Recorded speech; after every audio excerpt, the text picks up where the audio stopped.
দেখেন আপনারা, পুলিশ লীগ এখনো শান্ত হয় নাই, এখনো কিন্তু অত্যাচার নির্যাতন চালাচ্ছে। এদের রক্ত এখনো ঠান্ডা হয় না, এই পুলিশ লীগের এখনো রক্ত ঠান্ডা হয় না। সুদানিরপুরেরা এখনো কিন্তু এই গুলি করছে। এই দেখেন আপনারা, আর্মি বাহিনী জনগণের সাথে আছে, আপনারা দেখেন আর্মি বাহিনী কিন্তু আমাদের সাথে আছে। এই দেখেন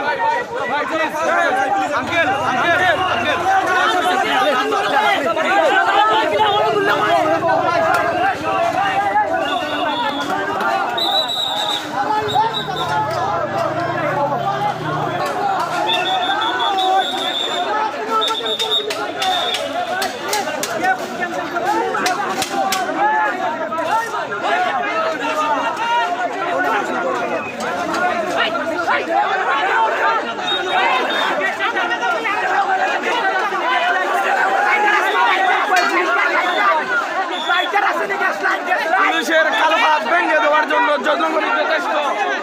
এই দেখেন পুলিশের অত্যাচার এখনো চলছে।